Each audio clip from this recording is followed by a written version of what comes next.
जय हिंद साथियों, वंदे मातरम। भारत माता की जय। आप सभी को साधुवाद, आशीर्वाद। 3-4 दिन से लगातार बीकानेर की जो घटना है उसका जिक्र किया जा रहा है। सोशल मीडिया के माध्यम से ये समाचार हर व्यक्ति तक पहुंच रहा है। हम तक भी ये समाचार पहुंचा और बहुत सारे साथियों ने गुहार लगाई कि गुरुदेव, आप जो पहले लव जिहाद के खिलाफ कार्य करते थे वो फिर से प्रारंभ कर दीजिए। अपनी प्रतिज्ञा तोड़िए, अपना वचन तोड़िए। प्राण जाए पर वचन न जाए, यह हिंदू की मानसिकता होनी चाहिए जहां पर परमात्मा निवास करता है। वचन तब तोड़ा जाता है जब देश और धर्म पर आघात होता है, लेकिन यह देश और धर्म पर कोई आघात नहीं है। इसलिए बीकानेर की घटना के लिए ना मुझे कोई मलाल है, ना मुझे कोई दुख है, ना मुझे कोई प्रसन्नता है। बीकानेर की घटना केवल आज की एक घटना नहीं है। हजारों ऐसी घटनाएं हो रही है और ऐसी घटनाएं अतीत काल में हुई और आज भी हो रही और कल भी ऐसी घटनाएं होती रहेगी। और इसके जिम्मेदार केवल और केवल हिंदू समाज स्वयं ही है। हमें अभिमान है जाट समाज पर, हमें अभिमान है हिंदू धर्म पर। हर जाति पर मैं अभिमान करता हूं, चाहे वो चमार हो, तेली हो, पटेल हो, बनिए हो, जैन हो, सिख हो, चाहे कोई भी क्यों ना हो, हम उस पर अभिमान करते हैं क्योंकि वो मेरे हिंदू का एक अंग है, हिंदू धर्म का एक अंग है। हम जाट समाज पर इसलिए ज्यादा विश्वास करते हैं, हमारी आस्था जाटों से इसीलिए ज्यादा जुड़ी हुई है कि भारत के रणसंग्राम में 1947 से पहले जाटों का बहुत बड़ा योगदान रहा है। और जाट रेजिमेंट भी आज हमारे हिंदुस्तान में हमारी रक्षा करती है सीमा पर। ऐसे जाटों पर हमें बहुत बड़ा अभिमान है। लेकिन दुर्भाग्य यह है कि जाट समाज में भी ये घटना घटी। इसका कारण क्या है ये सब आप जानते हैं, मैं भी जानता हूं। जो कारण आप जानते हो बताना नहीं चाहता, लेकिन फिर भी मैं 2 शब्द आपके साथ करना चाहता हूं। बहुत सारे साथी मुझ पर दबाव डाल रहे हैं कि गुरुदेव आप इस पर बोलो। मेरे बोलने से कोई नया कानून नहीं बन जाएगा, मेरे बोलने से ईश्वर धरती पर प्रकट नहीं हो जाएगा, मेरे बोलने से कोई क्रांति नहीं घटेगी। लेकिन मैं बोलूंगा कुछ तो लोग जगेंगे, मैं बोलूंगा कुछ तो लोग समझेंगे, मैं बोलूंगा तो कुछ तो परिवर्तन होगा। इसी अपेक्षा के साथ आप सभी के साथ चर्चा करता हूं मैं। लव जिहाद यह दुर्दांत घटना है, दुर्दांत शोकांतिका है, मेरे देश के लिए लगी हुई यह दीमक है, हम जानते हैं। लेकिन यह घटना तब जन्म लेती है जब आप लोग सपोर्ट करते हो अपने परिवार को। मैंने पहले बार नहीं अनेक बार कहा है कि आप अपने परिवार पर, अपने बच्चियों को, अपने बेटों को, अपने पुत्रों को, अपने पत्नी को, अपने बहनों को स्वतंत्रता दीजिए, लेकिन स्वच्छंदता बिल्कुल भी ना दो। इसके अधिकारी केवल आप हैं। यह जो घटना घटती लव जिहाद की, इसकी जिम्मेदारी मुसलमान पर नहीं है, मुसलमान इसका जिम्मेदार नहीं है। जिम्मेदार तुम हो हिंदू। मुसलमान तुम्हारे घर में पहुंच रहा है जबकि तुम्हें पता है कि एक लड़का मुसलमान का हमारे घर में आने के बाद हमारी ही बहन, हमारी बेटियों को, हमारी बहनों को रिश्ता लगाता है, बहनों का, बेटियों का, और वही लड़का, वही मुसलमान हमारे लड़की को ले जाकर के विवाह करता है। तो ये तुम्हारी गलती है, उस मुसलमान के, उस लड़के की गलती नहीं जो तुम्हारे घर तक पहुंचा। गलती तुम्हारी है। तुम अपराधी हो लव जिहाद के, तुम अपराधी हो। कोई मुसलमान तुम्हारे घर पर नहीं आ रहा है, कोई मुसलमान तुम्हारी बेटियों के दौरे नहीं डाल रहा। दौरे डालता है जब कोई स्त्री, जब कोई लड़की, जब कोई युवती किसी लड़के की तरफ देख करके हंसेगी। और जानते हैं सारे, हंसे मतलब फंसे, हंसी मतलब फंसी। यह आज का सोशल मीडिया, यह जो प्रसार माध्यम है, ये बहुत बड़ी दुर्घटनाओं को जन्म देता है। और मैंने ये कभी देखा नहीं कि किसी मुसलमान की लड़कियां, किसी मुसलमान की युवतियां, किसी जैनियों के, किसी हिंदुओं के, किसी सिखों के चक्रव्यूह में नहीं, प्रेम में फंसी हो, कहीं पर भी नजर नहीं आता। कुछ घटनाएं घटती है, लेकिन 100 में से 99 घटनाएं, 100 घटनाएं हमारे हिंदू लड़कियों के साथ इसीलिए होती है क्योंकि तुम लोग लापरवाह हो, हिजड़े हो, नपुंसक हो। बड़ा दुख होता है ये बातें बोलते हुए कि क्यों हमें ही लोगों को टारगेट करना पड़ता है। तुम जैन हो, तुम हिंदू हो, तुम सिख हो, मैं तुम्हें टारगेट करूंगा क्योंकि मैं तुम्हारा धर्मगुरु हूं। मैं मुसलमानों का धर्मगुरु नहीं हूं, मैं ईसाइयों का धर्मगुरु नहीं हूं। मैं तुम्हें टारगेट करूंगा, तुम्हें गाली दूंगा, तुम्हें शब्दों से लताड़ूंगा क्योंकि मैं तुम्हारा धर्मगुरु हूं। और मैं उन मुसलमानों का भी धर्मगुरु हूं जो मुझे समझना चाहते हैं, जो देश और राष्ट्र से प्रेम करते हैं, जो दूसरे की माता बहनों को वही सम्मान देते हैं जो स्वयं के लिए चाहते हैं। बीकानेर की वो घटना, वीडियो देखा मैंने, वो लड़की का बाप और लड़की का दादा कह रहा है कि हम लोग सुसाइड कर लेंगे, आत्महत्या कर लेंगे। तुम्हें मर जाना चाहिए, आत्महत्या ही कर लेना चाहिए तुम्हें। मैं तुम्हें आत्महत्या के लिए उकसा नहीं रहा हूं, लेकिन तुम लोग उसी लायक हो। तुम ही नहीं, जिस घर में भी लव जिहाद की घटना घटती है वे सारे के सारे अपराधी हैं। उन्हें मनुष्य कहलाने का अधिकार नहीं है, क्योंकि तुम थोड़े से लालच में आकर के इन विधर्मियों को अपने घर तक लाते हो। शादियों में साले तुम अपनी मेहंदियां भी अपने बच्चियों के हाथों पर मुसलमानों से कराते हो। सामान खरीदना है, आपने मुसलमानों के दुकान पर जाकर के खरीदते हो। भंगार बेचना है, वहां जाते हो। टायर पंचर हो गया, वहां जाते हो। अपराधी तुम हो, मुसलमान अपराधी नहीं है। तुम हिजड़े बन चुके हो और तुम्हारी यही कायरता तुम्हें डुबाती है। तुम्हारी यही कायरता तुम्हारे बेटियों को घर से उठाने के लिए मजबूर कर देती है। तुम तुम्हारे बेटियों के बलात्कारी हो, तुम तुम्हारी बेटियों के हत्यारे हो, वो मुसलमान नहीं। तो मुसलमानों तुम्हारी प्रशंसा नहीं कर रहा, तुम तो साले दरिंदगी हो, तुम करते ही हो ऐसा। एक मुल्ला जाकर के वहां पर अपने घर में मुसलमान का लड़का हिंदू के घर में जाकर के भाई और बहन बन रहे हैं, दोनों आपस में रक्षाबंधन का सूत्र बांध रहे हैं। वो लड़का उस लड़की के हाथ से, और वही हाथ उस लड़की के शरीर पर आप इस समय घूम रहे होंगे। कितनी बड़ी विचित्र विडंबना है ये। तो इसका अर्थ क्या होगा? ये लोग किसी की भाई किसी की बहन नहीं होते। किसी का जो अपनी सगी बहन के साथ में भी दुर्व्यवहार करते हैं, तुम्हारे घर में बहन बना करके अगर कोई व्यक्ति रह रहा है तो अपराधी तुम हो। साले तुम्हारे साथ यही घटना घटनी चाहिए। बीकानेर की घटना का मैं तो पूर्ण रूप से समर्थन करता हूं कि जो हो रहा है अच्छा ही हुआ। तुम लोगों को एक नया और सबक मिल गया। लेकिन कितने सबक मिले कि तुम्हें इतिहास तुम्हें सबक सिखाता है, लेकिन फिर भी तुम सबक सीखने के लिए राजी नहीं। लव जिहाद, हमारी हिंदू लड़की प्रेम करती है, लेकिन उस कुतिया को भी प्रेम करने के लिए मुसलमान मिलता है। उस हरामखोर को प्रेम करने के लिए हिंदू नहीं मिलता, बनिया नहीं मिलता, जैन नहीं मिलता। मैं जैन समाज का अनुयायी हूं। अगर मेरी पुत्री, मैंने तो विवाह नहीं किया, लेकिन मेरे धर्म से, मेरे परिवार से संबंधित कोई लड़की, कोई युवती अगर किसी चमार से प्रेम करेगी तो मैं तैयार हूं, शादी अवश्य होनी चाहिए। अगर कोई चमार का लड़का मेरे घर आकर के मेरी बेटी को लेकर के जाता है तो मैं तैयार हूं, राजी हूं, क्योंकि वो हिंदू है। लेकिन गैर हिंदू अगर मेरे परिवार पर नजर डालेगा तो मैं उसे उसी जगह काट करके अनेक टुकड़ों में बांट करके फेंक दूंगा। ये वो भी जानता है, इसीलिए हमारे पास कोई आने का सामर्थ्य नहीं रखेगा, क्योंकि हमारी बेटियां लव करती है, लेकिन लव उन विधर्मियों से करती है। यही दुर्भाग्य है हमारा। साले दांत नहीं टूटे दूध के और साले प्रेम करने जाते हैं।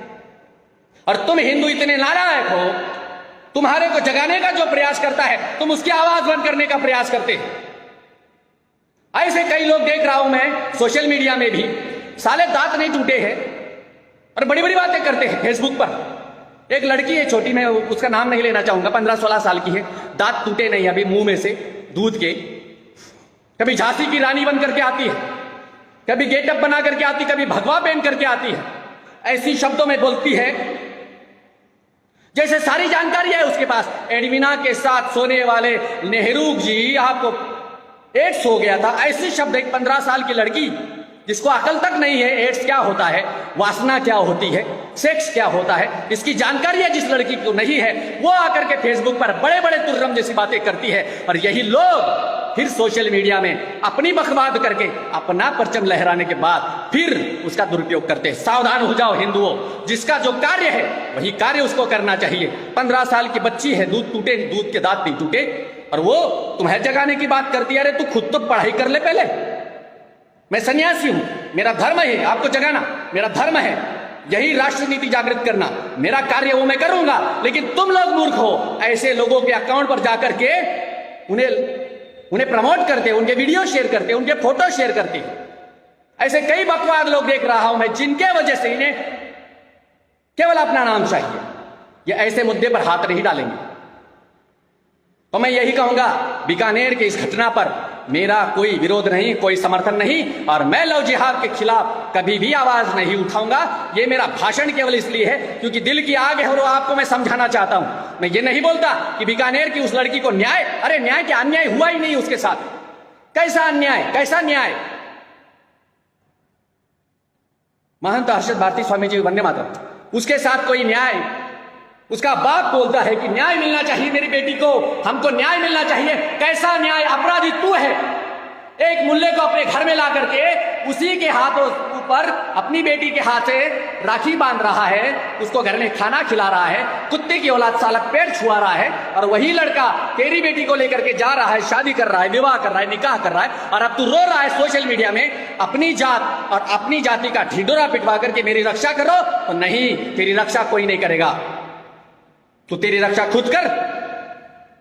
जो तुम्हारी इज्जत पर कटाक्ष करता है, तुम भीख मांगते हो हिंदुओं। अरे मेरी बहन, एक लड़का आया था मेरे पास कई साल पहले, मारा था मैंने उसे। देखो मैं सोशल मीडिया में बात बोल रहा हूं, डरता नहीं मैं। मेरे पास आया, गुरुदेव मेरे बहन का बलात्कार हो गया था, बिहार की घटना है, मेरी मदद करो, मेरी रक्षा करो। लड़का बड़ा पहलवान, अब उसके साथ क्या करना चाहिए? मैंने 2 लात मारी पहले तो उसके सीने पर, कहा कि अब तेरे में मादा नहीं है बहन की बलात्कार का बदला लेने के, तो मेरे पास तू क्यों आया? भोसड़ी के मुश्ताक अहमद, तेरी मैया उधर जाकर के खुदवा भोसड़ी के, यहां पर मेरे लाइव पर नहीं आना मादर चोत, समझना।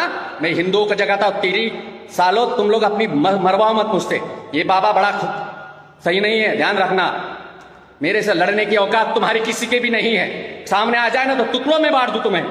साले गद्दारों, हिंदुओं के घर में जाकर के उनकी बहन बेटियों पर बुरी नजर डालते हो क्या? तुम तुम्हारी बहन के साथ सोने का प्रयास करो, ये सोते हो तुम, अपनी बहन के साथ सोते, अपनी मां के साथ सोते, हलाला कर देते। अभी अभी की घटना है, 4 दिन पहले एक मौलाना है, मुल्ला है, पता नहीं, अपनी ही बेटी के साथ शादी कर ली, बच्चा पैदा हुआ। अबे अपनी ही बेटी से बच्चा पैदा कर दिया तूने, अब वो बेटी जो बच्चा पैदा हुआ, तू कौन हो गया? उसका बाप, और बेटी होने के नाते तू उसका नाना हो गया। हरामखोर, तुम हमें ज्ञान सिखाओगे? तुम्हें कोई छत्रपति शिवाजी नहीं मिला इस कलयुग में, तुम्हें कोई खूंखार आदमी नहीं मिला इस कलयुग में, तुम्हें म्यांमार जैसा विराथू नहीं मिला, इसीलिए तुम बौखला गए हो। याद रखना, तुम्हारा अंत अब निश्चित है, कैसे होगा वो वक्त तय करेगा, बताएगा, और अंत निश्चित होगा तुम्हारा। लेकिन बोलेगे नहीं और बताएंगे भी नहीं कि कैसे होगा, लेकिन होगा, क्योंकि अति सर्वत्र वर्जित, ये मेरा धर्म बताता है। तुमने अति कर दिया, घरों में घुस करके लड़कियों के साथ दुर्व्यवहार करते हो, लव जिहाद करते हो, बेशर्मो। औकात है तो मर्दों के साथ लड़ने का प्रयास करो, औकात है तो 2 हाथ सामने करो। लड़कियों के इज्जत का खिलवाड़ करके उनके प्रेम का मजाक बनाते हो, नालायकों, शर्म आनी चाहिए तुम्हें। क्या तुम्हारे संस्कार यही है? यही है तुम्हारे संस्कार, इसीलिए तुम बेटियों के साथ दुर्व्यवहार करते हो। हमारा कोई हिंदू इस प्रकार से गंदी हरकतें नहीं करता। मैं हिंदू बेटियों को, हिंदू बहनों को हर बार लगातार कहता हूं, तुम्हें प्रेम करने के लिए हिंदू नहीं मिलता क्या? रफीक शक जाकर के तेरी मैया उद्वर खुदा मादर चोत, बेंचोत साले, तुम लोग मुझे नहीं जानते।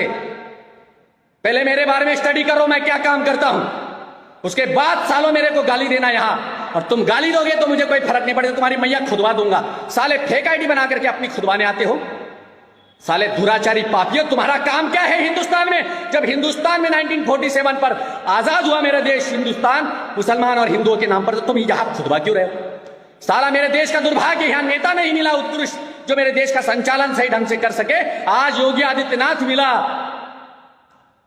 आज शिवराज सिंह चौहान मिला, आज अमित शाह मिला, आज नरेंद्र मोदी मिला, इसीलिए तुम्हारे बिलों में साले बौखलाहट हो रही है। हरामखोरो, तुम्हारा अंत निश्चित है, कोई फर्क नहीं पड़ता। मैं तुम्हें बोलने के लिए नहीं आया, मैं हिंदुओं को बोलने के लिए आया। हिंदुओं पर टारगेट करूंगा मैं आज। हिंदुओं ध्यान रखना, तुम्हें टारगेट करने आया हूं। याद रखना, ये बीकानेर की घटना के हत्यारे तुम हो।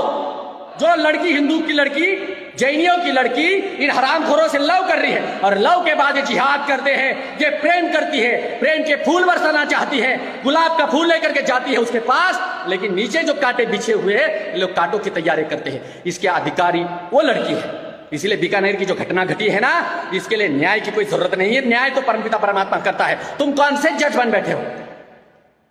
यहां पर भीमटे, मिमटे, चिमटे, यहां पर आकर के हराम के औलादो, अगर तुमने थोड़ा सा भी गलत किया तो मेरे बच्चे तुम्हें पेल देंगे। हराम खोरो, वासना के कीड़ो, मां दर्जा तो साले जाकर के तुम्हारी अम्मियां क्यों पाकिस्तान में नहीं खुदवाते हो? क्यों इधर अपनी अम्मियों के टांगे फैला करके हिंदुओं के नीचे आना चाहते हो? जिस दिन हमने लव जिहाद जैसा मसला प्रारंभ कर दिया, उस दिन तुम्हें तुम्हारी औकात पता चलेगी। लेकिन हमारे संस्कार, हमारी सभ्यता ये नहीं है कि किसी बहन बेटी के साथ दुर्व्यवहार करें। हम प्रेम करना जानते हैं, हम बलात्कार करना नहीं जानते। ये हमारी संस्कृति प्रेम की है। यहाँ बहनों का सम्मान किया जाता है। अगर ये एक बार किसी को बहन का रिश्ता लगा देते हैं तो उसके लिए प्राण देते हैं। ये है हिंदू की पहचान। ये नहीं है कि बहन बोलो और उसी के साथ सो जाओ। राम के नाजायज औलादो, तुम इतना याद रखो कि ये बीकानेर की घटना सामान्य घटना है, जिसको ज्यादा तवज्जो देने की जरूरत नहीं है। जाटो, मेरे जाट भाइयों, तुम्हारी बिरादरी की नाक कट गई, हिंदुस्तान में हिंदुओं की नाक कट गई। सरकार के पास गिड़गिड़ाने से कोई फायदा नहीं होने वाला, न्याय नहीं मिलने वाला, न्याय छीना जाता है। पालघर के साधुओं को न्याय नहीं मिला और ना मिलने वाला है, लेकिन औरंगाबाद में एक साधु ने न्याय कर लिया, दोनों हाथ में शस्त्र लेकर, तलवार लेकर अपनी रक्षा कर ली। न्याय इससे होता है, शस्त्र तुम्हें न्याय देगा। लव जिहाद, प्रेम करना गुनाह नहीं। यहां पर भगवान श्री राम ने भी प्रेम किया, यहां पर भगवान कृष्ण ने भी प्रेम किया, लेकिन वो प्रेम निभाया। छत्रपति शिवाजी ने अपनी पत्नी से प्रेम किया, वो निभाया। उनके सामने जब मुसलमान की एक लड़की को परोस दिया गया तो उन्होंने कहा कि मेरी संस्कृति नहीं है, उसे उसी तरह सम्मान से भेजो। ये है मेरी संस्कृति, ये है मेरा छत्रपति शिवाजी। और तुम नालायकों लव जिहाद के नाम पर लड़कियों को बरगलाते हो, लेकिन दोषी तुम नहीं हो, दोषी साली या लड़कियां है। केरला हाईकोर्ट ये लव जिहाद का मुद्दा आया, लव जिहाद के बारे में बोलना चाहता था। पिछली बार मेरी आवाज रोकने का प्रयास किया, अभी भी आवाज रोको, कोई फर्क नहीं पड़ता कितने लोग देखते, ये मायने नहीं रखता, क्योंकि सबको पता है लव जिहाद पर जब बाबा बोलना प्रारंभ करेगा तो आवाज रोकने का प्रयास किया जाएगा। करो, कोई फर्क नहीं पड़ता। लव जिहाद ये शब्द कहां से आया? एक लाइव टीवी डिबेट देख रहा था मैं, और एक मौलाना कहता है कि लव जिहाद शब्द कहां से आया? ये हिंदुओं ने मनगढ़ंत शब्द डाल दिया। लव जिहाद शब्द किसी हिंदुओं ने नहीं दिया, किसी नेताओं ने नहीं दिया। लव जिहाद ये शब्द केरला हाईकोर्ट ने दिया है। और जाकर के गूगल सर्च करो, जाकर के खुद किस केरला के किसी वकील से पूछो, या फिर मेरे वकील साहब नरेंद्र मिश्रा से पूछो, जानकारियां उनके पास अधिक है। केरला हाईकोर्ट, मैंगलोर हाईकोर्ट, इन्होंने 2009 में जब लव जिहाद के मसले सामने आने लगे तब माननीय जज साहब ने अपने मुख से यह शब्द का उच्चारण किया कि यह लव जिहाद है। लव के मार्ग से धर्म को कलंकित और दूषित करने का यह प्रयास है, यह है लव जिहाद। जब केरला में 2009 में कम्युनिस्ट की सरकार थी, ना कि वहां पर भारतीय जनता पार्टी की सत्ता थी, कम्युनिस्ट की सरकार होने के बावजूद 40,000 से 60,000 लव जिहाद के मसले केवल एक केरला में हुए। और उसके बाद जब माननीय कोर्ट ने यह शब्द दिया लव जिहाद, तो सारे मुल्लों में बौखलाहट हो गई। और कुछ सेकुलर कुत्तों में, जो हिंदू है, नामधारी कुत्ते, तुम कैसे हिंदू हो? तुम्हारी बहनों के साथ दुराचार करते हैं ये लोग, और तुम सेकुलरता के नाम पर पतंग उड़ाते हैं हवाओं में, और तुम्हारी वो पतंग वही मुल्ला काट देता है, तुम्हारी हत्या वही मुल्ला कर देता है। सेकुलर ने जितना दिमाग बर्बाद करके रखा है हिंदुओं का, उतना किसी और ने नहीं किया।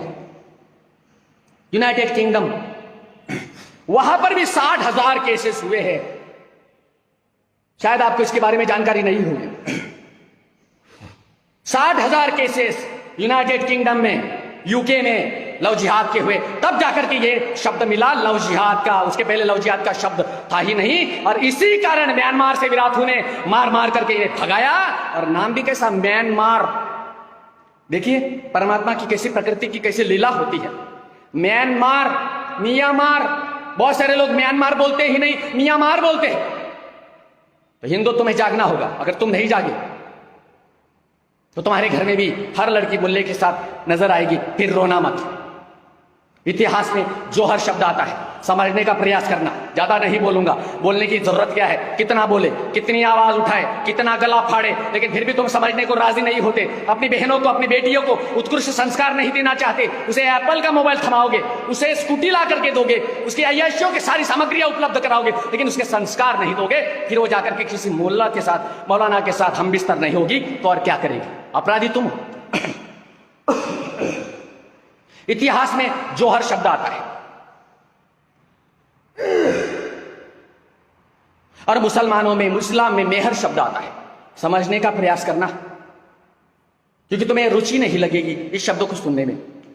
इस्लाम में जो मेहर शब्द आता है, और हिंदुओं में जौहर शब्द आता है, और उसी जौहर को सामने रखकर रानी पद्मावती ने अपने शरीर को ये मरने के बाद भी न छुए, इसीलिए 18,000 महासतियों के साथ खुद को अग्नि के हवाले कर दिया। आप सब जानते हैं क्यों? अभी पाकिस्तान में घटना घटी, हमने देखी, बड़ी वीडियो वायरल हुई। वो कम वक्त 15 मिनट की वीडियो थी, मैं नहीं देखता इतनी वीडियो, लेकिन देखना पड़ा। 15 मिनट की उस वीडियो में वो एक मुल्ला कब्र में से लड़कियों की लाशें निकालकर उसके साथ बलात्कार कर रहा है। वासना के इतने कीड़े हैं ये लोग। मैं जानता हूं कि अभी इस समय लाइव रिपोर्ट बहुत हो रही है, इसलिए मेरे लाइव रुकेगी, इसलिए मेरे शब्दों को रोकना पड़ेगा। मुझे लव जिहाद का मसला है, ये साला जुकरबर्ग ये भी पसंद नहीं करता है हम हिंदुओं को, हमारी सभ्यता को, हमारी संस्कृति को, और हम जब जगाते हैं लोगों को तो वो जगाना उसे पसंद नहीं आता। इसलिए व्हाट्सएप जैसे एक छोटे से सोशल प्लेटफॉर्म पर उसने बंदिशें डाल दी। कोई फर्क थोड़ी पड़ता है। लव जिहाद बड़ा अलग मसला है, ये इसके बारे में जितना बोलेंगे उतना कम है। मैंने कहा जौहर, जौहर शब्द समर्पण का प्रतीक है, त्याग का प्रतीक है, लेकिन मेहर शब्द केवल सौदा है। आप किसी मुस्लिम भाई से पूछो, भाई बोल रहा हूं साले तुमको, तुम हो ही नहीं भाई, लेकिन फिर भी बोलना पड़ता है, व्यवहार है, लोक व्यवहार है, निभाना पड़ता है। मेहर, मेहर का अर्थ है सौदा। और अगर मेरे शब्द तुम्हें गलत लगते थे, यूट्यूब उठाओ, गूगल उठाओ, साले बहुत सारी साधन, संस्कृति साधन उपलब्ध है सोशल मीडिया में, देखो मेहर शब्द का अर्थ क्या है। इतनी शब्द में बताने से बेहतर इतना समझो कि मेहर शब्द का अर्थ ही सौदा होता है, और हमारे यहां सप्तपदी होता है। विवाह के बंधनों में जब बंधते हैं तो 5 तत्वों को साक्षी मान करके विवाह किया जाता है, या कन्यादान दिया जाता है, गोदान दिया जाता है। यह है हमारी भारतीय संस्कृति। लेकिन जो समझना नहीं चाहते, जो अपने बच्चों को सभ्यता और संस्कार का पाठ नहीं पढ़ाएंगे, तुम्हारे साथ यही होगा। छत्रपति शिवाजी महाराज का उदाहरण हमारे सामने सबसे बड़ा है, लेकिन फिर भी आप लोग केवल इतिहास के कुछ पन्नों को कुछ वक्त के लिए पलटते हैं, कुछ वक्त के लिए देखते हैं और उसके बाद सब भूल जाते हो, और फिर बीकानेर जैसी घटनाएं घटती है। बड़ा दुख भी होता है। वे लोग जो अपने ही भाई बहनों की हत्या कर देते हैं, उनके साथ अगर हमारी बहनें भागती है तो ये दुर्भाग्य है हमारे लिए। एक उदाहरण देना चाहता हूं, एक भारत का, एक पाकिस्तान का और एक अमेरिका का। ये 3 लड़के एक जगह पर बैठे हुए थे। किसी ने पूछा अमेरिका वाले को कि तेरे पास एक एप्पल देता हूं मैं, तुम तीनों हैं, ये एप्पल अगर तुमको खाना है, तुमको देना है इन लोगों को, तो तुम किस प्रकार दोगे? तो उसने कहा मैं आधा बांट दूंगा। सॉरी, क्रिश्चियन बोलता है कि ये जो 2 लोग हैं, मुसलमान और पाकिस्तानी और इंडियन, मैं इन दोनों को लड़ा दूंगा आपस में। ये लोग लड़ेंगे और एप्पल जो एक पड़ा हुआ है वो मैं खा लूंगा। फिर दूसरे से पूछा, जो पाकिस्तानी था मुसलमान, उसको पूछा कि ये जो एप्पल है उसके 3 हिस्से कैसे करोगे? तो उस मुसलमान ने कहा कि मैं इसको दोनों को मार दूंगा, एक भारतीय को और अमेरिकन को मार दूंगा, और जो एप्पल पड़ा है वो मैं खा लूंगा। फिर तीसरे जो भारत का था उसको पूछा, तुम तीनों हो, तुम कैसे बांटोगे इस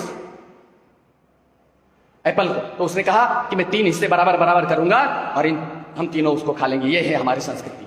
एक काटना सिखाता है, एक विभक्त करना सिखाता है, विभाजन करना सिखाता है, और लोग उसके साथ ताल में ताल मिला करके बैठे हैं। मैं सभी जाट भाइयों को दिल से प्रार्थना करूंगा, न्याय नहीं मांगो, न्याय छीनना पड़ता है। ये कलयुग है, ये पंचम काल है, और इस युग में न्याय की भीख मांगना अपराध है, क्योंकि न्याय नहीं मिला। 550 वर्ष से भी ज्यादा का समय लगा हमारे न्यायालय के द्वारा भगवान श्री राम को आजाद करने के लिए। जब 550 वर्षों में अनेकों लोगों ने बलिदान देने के पश्चात जब राम जन्मभूमि का, राम मंदिर का निर्णय लिया जाता है, यहां दुर्भाग्य है। इसीलिए न्याय पर विश्वास रखो, ईश्वर के न्याय तुम खुद करो, न्याय मत मांगो जहां न्याय नहीं मिलने वाला है। और वो जो भिखारी बीकानेर में बैठे हुए माँ बाप उस लड़की के, उनको यही कहो कि तुमने योग्य संस्कार नहीं दिए, मुल्ले को तुमने अपने घर में लाया, सजा अब तुम भुगतो। जय श्री राम, वंदे मातरम, भारत माता की जय। मुल्लो तुम सुधर जाओ, मेरे आईडी पर आकर के अपनी खुदवाना मत। अगर मैंने दिमाग में बसा लिया, तुम्हें पकड़ लिया, तो मैं हाल बहुत बुरा करता हूँ। निकलो यहाँ से। मैं केवल हिंदुओं के लिए बोलता हूँ, हिंदुओं को जगाने की बात करता हूँ। तुम हिंदू हो क्या? है तो हिंदू ही हो, तुम है तो हिंदू ही हो साले, पैदाइशी हिंदू होते हैं, बाद में होता है, पैदाइशी हिंदू हो तुम साले। तुम लोग समझ में नहीं पा रहा है तुम्हें कि तुम्हारे पूर्वजों को सलवारों तब उठाई गई जब तलवारों का डर था। आज तो वो नहीं रहा ना, आज तो तुम्हें समझ में आ रहा है कि तुम कौन हो। जब तुम्हें ये इतना समझ में आ गया तो समझ लेना कि तुम देश के साथ वफादारी करोगे, हमारे शब्दों को समझने का प्रयास करोगे। केवल भोग और वासना सब कुछ नहीं होता है, प्रेम बहुत कुछ होता है। तुम प्रेम की परिभाषा नहीं समझते। तुम्हारी शिक्षा ही, तुम्हारा जन्म ही वहां से प्रारंभ होता है जहां वासनाओं को ही तवज्जो दी जाती है। हमारे यहाँ वासना नहीं, प्रेम को तवज्जो दी जाती है। इसीलिए हमारी संस्कृति में भगवान श्री राम पैदा हुए, भगवान कृष्ण पैदा हुए, जिन्होंने राधा का साथ जीवन के अंतिम क्षण तक प्रेम निभाया। तुम हम बिस्तर उनके साथ हो जाते हो जिस द्वार से तुम निकले हो। समझ के समझ को समझो। समझना भी एक समझ है। समझ को जो ना समझे मेरी समझ में वो ना समझे। जय हिंद।